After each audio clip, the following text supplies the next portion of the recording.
언제나 우리를 사랑하시되 우리를 버리지 아니하시고 끝까지 사랑하시는 거룩하신 아버지, 오늘도 하나님의 그 사랑을 의지하여 저희들이 아버지 전으로 올라왔습니다. 어린아이가 그 품에 안기듯 어린아이가 어머니의 품에 안겨 마음껏 젖을 빨며 행복해하며 만족함을 얻듯이 오늘도 저희들이 주의 품 안에 안겨 주의 말씀을 들으며 만족함을 얻기를 원합니다. 아버지여, 저희들을 안아주시고 위로해 주시고 새 힘 주시며 특별히 저 혼란한 세상 속에 나아가 살아갈 때 어떻게 살아야 할지 가르쳐 주시고 깨우쳐 주시옵소서. 오늘도 주의 얼굴을 배웠고 시작하는 복된 하루 되게 하여 주시옵소서. 예수님 이름으로 기도 올리옵나이다. 아멘. 우리 찬송가 279장 부른 다음에 조덕임 권사님 기도 인도해 주시겠습니다.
오늘도 새벽을 깨워 주님의 은혜 제단으로 인도하시니 감사합니다. 단잠을 자게 하심도 감사요, 일어나 다시 하루 시작을 하나님의 성소에서 시작하게 하심도 감사합니다. 더욱 감사함은 말씀으로 영의 양식을 채우고 하나님 여호와를 찬송하며 기도로 소통하게 하시니 더욱 감사합니다. 때로는 우리의 연약함으로 좀 더 자자, 좀 더 쉬자 하며 기도에 게을렀고 예배를 성성껏 준비하지 못하며 내 생각을 먼저 앞세워가며 살았습니다. 또한 제가 죄인 줄 모르고 교만하게 살았던 우리를 용서하여 주옵소서. 코로나로 인해 핑계삼아 나태해져 버린 우리가 아닐런지 다시금 살아있는 교회를 만들어가는 목사님과 전 성도도 되도록 우리를 간섭하시고 인도하여 주시옵소서. 우리 빛가서 온교회를 축복하여 주옵시고 찬양이 울려 퍼지고 말씀의 은혜로 아멘이 교회에 있는 모든 성도들 입에서 메아리치게 하옵소서. 어려운 가운데 2년의 긴 시간을 보내게 되었습니다.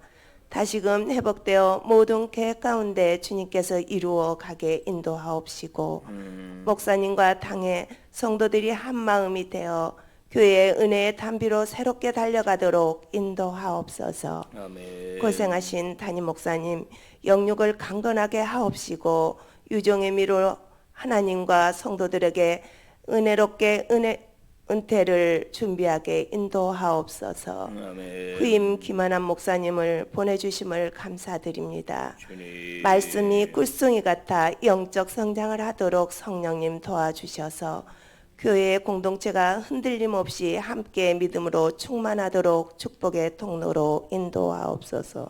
아멘. 수능 시험을 치른 학생들과 취업 준비 중인 청년들에게 고나고 어려운 문제를 만난 성도들, 우리를 사랑하시는 하나님의 사랑과 능력으로 모든 문제와 시험을 이기게 하옵소서.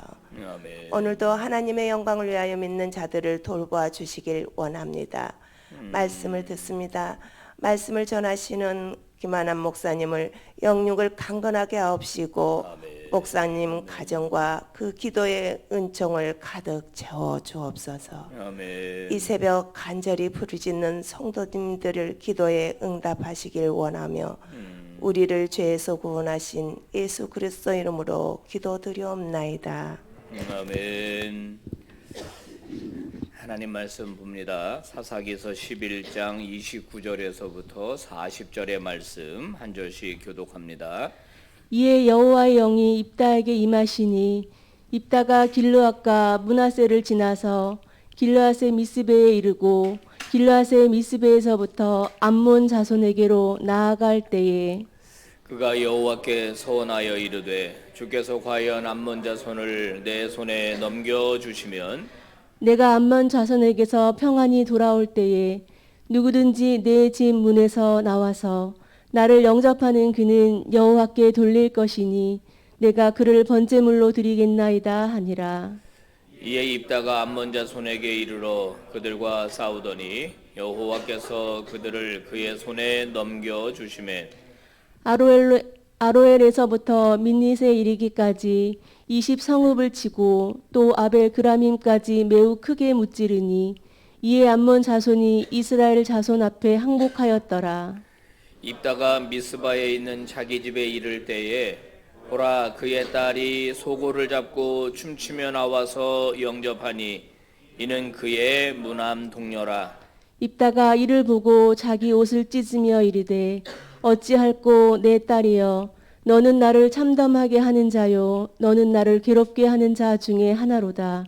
내가 여호와를 향하여 입을 열었으니 능히 돌이키지 못하리로다 하니 딸이 그에게 이르되 나의 아버지여 아버지께서 여호와를 향하여 입을 여셨으니 아버지의 입에서 낸 말씀대로 내게 행하소서. 이는 여호와께서 아버지를 위하여 아버지의 대적 암몬 자손에게 원수를 갚으셨음이니이다 하니라. 또 그의 아버지에게 이르되 이 일만 내게 허락하사 나를 2달만 버려두소서. 내가 내 여자친구들과 산에 가서 나의 처녀로 죽음을 인하여 애곡하겠나이다 하니 그가 이르되 가라 하고 2달을 기한하고 그를 보내니 그가 그 여자친구들과 가서 산 위에서 처녀로 죽음을 인하여 애곡하고 2달 만에 그의 아버지에게로 돌아온지라. 그는 자기가 서원한 대로 딸에게 행하니 딸이 남자를 알지 못하였더라. 이것이 이스라엘의 관습이 되어 이스라엘의 딸들을 해마다 가서 길르앗 사람 입다의 딸을 위하여 나흘씩 애곡하더라. 아멘. 할렐루야. 여러분 주의 전에 잘 오셨어요. 하나님께서 은혜 주시고 또 복 주시기를 바랍니다. 입다라고 하는 사사가 등장해서 이스라엘을 구출하는 이야기들을 쭉 우리가 보고 있습니다. 어저께는 입다가 암몬 자손에게 너희들이 왜 우리를 공격하느냐, 너희들이 우리를 공격할 만한 이유가 뭐냐라고 이제 조목조목 따지면서 이제 물었었습니다. 그러면은 그 이야기가 이제 논리적이면은 이제 들어줘야 되는데 사실 뭐 전쟁이라고 하는 게 논리적으로 이루어지는 것은 아니죠. 암몬 자손이 이제 거부를 하게 됩니다. 그게 무슨 말이냐면 계속 전쟁을 해야 되겠고 본인들이 원하는 요단 동편 북쪽의 땅들을 차지하겠다는 겁니다. 그래서 이제 전쟁이 벌어지게 되었어요. 여러분 입다 입장에서 상당히 부담이 됐을 것은 분명합니다. 어떤 중요한 일을 앞에 두고 과연 이 전쟁이 승리할 것인가? 아니면 이 전쟁이 실패할 것인가? 두렵고 떨리는 마음이 분명히 있었을 거로 봅니다. 그래서 그가 하나님 앞에 서원을 하게 된다고 오늘 성경이 말해주고 있어요. 근데 이 서원이 문제가 있는 서원입니다. 일단 서원이라는 게 뭘까요? 서원. 소원은 아니고 서원이라고 말하는 이 단어는 우리 기독교에서 특별히 많이 사용하는 것 같습니다. 하나님과 하는 어떤 약속을 가리켜서 서원이라고 합니다. 성경에서 서원을 하게 될 때는 많은 이제 서원의 예가 나오는데요. 어떤 특별한 기간을 정해서 서원할 수가 있습니다. 기간. 그리고 어떤 특별한 일을 한정해서 할 수 있습니다. 서원. 예를 들어서 사도행전을 쭉 보다 보면은요.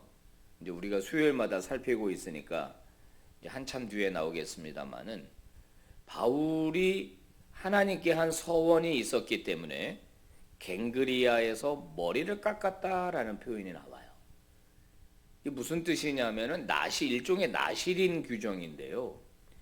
아마 사도 바울이 하나님 앞에서 어떤 기간을 약속했던 것 같아요. 어떤 내용을. 근데 그가 뭘 했는지는 나오지는 않아요. 그런데 그 서원한 기간이 찰 때까지, 그러니까 머리를 깎지 않는 것이 관습입니다. 그러니까 머리를 길게 기르는 거예요. 그러면은 이제 유대인들은 저 사람은 하나님께 무슨 소원이 있는 사람이로구나라고 이제 알 수가 있는 거죠. 물론 요즘은 이제 머리 긴 사람이 너무 많아서 지금은 이제 곤란한데 과거에는 이제 그랬다 이 말이에요. 그래서 그 기간이 다 차고 하나님과 약속한 것이 다 이루어지면 그럼 이제 머리를 깎는 것이고요. 또 예루살렘에 가서 그 큰 폭동이 일어나게 될 때 이방인들 중에 4사람이 서원을 해가지고 그 사람들을 데리고 가서 바울 보고 비용을 대가지고 머리를 깎아줘라. 서원 기간이 끝났기 때문에. 그러면 아마 너를 비난하는 사람들이 네가 율법을 무시하는 사람이 아니라는 걸 알게 될 거다. 전략이 좀 잘못됐던 것 같아요. 근데 그걸 본 게 아니라 이방인을 데리고 성전에 들어갔다고 거짓말을 하는 바람에 이제 난리가 난 거죠. 그래서 이제 바울이 체포가 된 거고 결국 그 체포는 가이사랴에서 2년 구금되어 있다가 로마로 이제 죄수의 신분으로 가게 되는 걸로 연결이 되는데, 근데 이런 서원을 하는 건 선한 건가요? 나쁜 건가요? 서원을 하는 것은 선한 것입니다. 인간이 하나님 앞에서 그 뭔가를 약속하는 것은 거룩하고 선한 것이 분명합니다. 그래서 우리는 그것을 지키려고 노력을 하죠. 시편에도 그런 말씀이 있어요. 너희가 하나님 앞에 서원한 것은 너에게 손해가 된다고 하더라도 지켜야 한다. 이런 말이 있어요. 여러분, 많은 어떤 성도들은 그 하나님 앞에 어떻게 서원을 하냐면 특별히 그 암 같은 거 걸린 분들 있잖아요. 암. 그래가지고 이제 병원에서는 어떻게 하죠? 당신은 이제 끝났습니다. 이런다고요. 당신은 더 이상 살 가능성이 없습니다. 그때 보통 소원들을 많이 해요. 하나님 나를 살려주시면 내 인생을 하나님 앞에 드리겠습니다. 그러면서 신학교 오신 분들이 있어요. 적지 않습니다. 그런 분들. 어떤 큰 어려움에 빠졌을 적에 하나님 이것만 나한테 해결해 주시면은 내가 내 인생을 이렇게 해드리겠습니다. 이런 경우도 있죠. 아니면 제가 하나님 앞에 이만큼 헌금하겠습니다. 이런 게 있어요. 오늘 입다도 하나님 앞에 서원을 했습니다. 근데 그 서원이 좀 문제가 있습니다. 왜 그렇습니까? 자기가 전쟁에서 이제 이기게 하신다면은 자기를 그만큼 부담이 된 거니까 자기 집에서 제일 먼저 자기를 영접하는 자를 하나님께 번제물로 드리겠다 이렇게 얘기하고 있어요. 첫 번째 잘못은 뭐냐? 여기에 제일 먼저 영접하는 자라고 그랬으니까 가축은 아닌 것 같아요. 사람을 말하는 것 같습니다. 그러니까 이제 자기 집에 여종들이 좀 있었는 모양이죠. 그런 사람들이 분명히 나올 거다. 그러면은 이제 이렇게 사람을 대상으로 했던 게 이제 잘못된 거예요. 두 번째는 이게 거래의 목적이 있었다는 점이에요. 거래의 목적. 하나님과 거래하기 위한 목적이에요.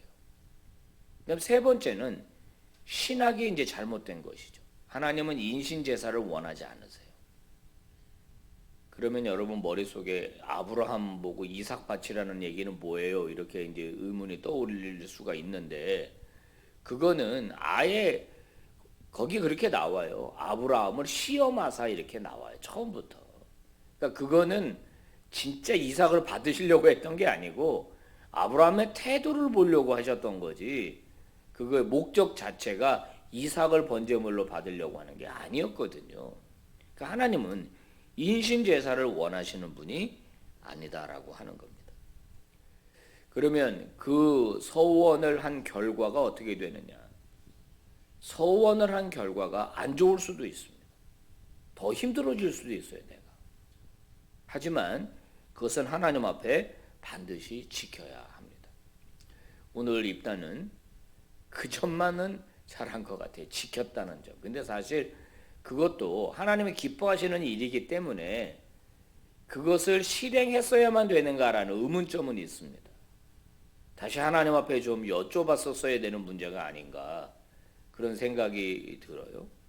안타까운 이야기의 결말이 오늘 본문에 나옵니다. 결국 딸이 더 믿음이 좋은 것 같아요. 아버지가 말씀하셨으니까 어떡해요. 그러면서 2달 동안 자기가 충분히 애곡할 수 있는 기간을 달라고 하고 결국은 이제 번제물로 사라지게 되는데 여기 또 무난동료예요. 무난동료.